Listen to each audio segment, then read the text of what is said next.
Какво всъщност празнуваме на 3 март?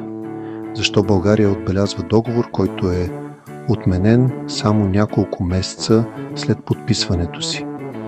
И знаете ли, че в същия период празнуваме и един от най-древните български обичаи – сирни заговезни.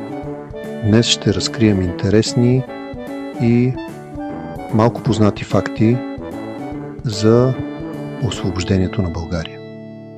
И обичайте на прошка, останете с нас, защото това видео ще ви накара да погледнете на 3 март с други очи. Какво се случва на 3 март 1878 година? 3 март 1878 година е датата, на която се подписва Сан-Стефанският мирен договор между Русия и Османската империя. Това е резултат от Руско-турската война 1877-1878 година, в която хиляди българи участват като опълченци редом с руската армия. С договора се очертават границите на нова, свободна България, която включва Мизия, Тракия и Македония. Общо около 170 000 квадратни километра. Но ето нещо, което малко хора знаят. Този договор никога не е влизал в сила напълно. Берлинският конгрес, защо не получихме мечтаната България, само няколко месеца по-късно, през юли 1878 година, великите сили се събират на Берлинския конгрес и решават, че България ще бъде значително намалена.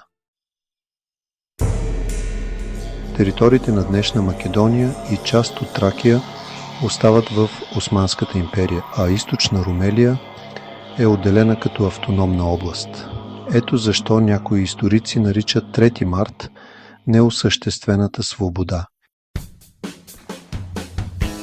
Българското знаме при подписването на договора. По време на подписването на Сан-Стефанския договор, руски офицери носят със себе си трибагреник, ушит от български жени. Въпреки че това не е официалното знаме на новата държава, то символизира българската свобода. Русия има собствени интереси, не освобождава България безвъзмездно. Русия води войната не само заради българите, но и за да разшири влиянието си на Балканите и да добие контрол върху Босфора и Дарданелите. Великите сили не позволяват това и Русия отстъпва след Берлинския конгрес. Национален празник едва от 1990 година. До тогава България няма единен национален празник. Какво представлява празникът?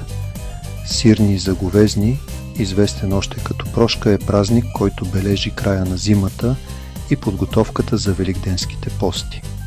Той винаги се пада в неделя 7 седмици преди Великден. През 2025 година сирни заговезни ще бъде на 2 март, само ден преди националния ни празник. Традиции и обичаи на сирни заговезни. Прошка между роднини, младите искат прошка от по-възрастните, като казват: "Прощавай, мамо, тате." Защо сирни заговезни и 3 март са свързани? Празникът на прошка и освобождението на България имат една обща идея – ново начало. 3 март е ново начало за българската държавност, а сирни заговезни е време за нов духовен път. В единия случай се освобождаваме от робството, а в другия от греховете и обидите.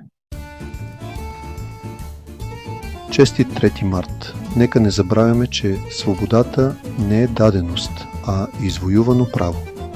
А в навечерието на сирни заговезни, нека си простим и да влезем в новия период с чисти сърца.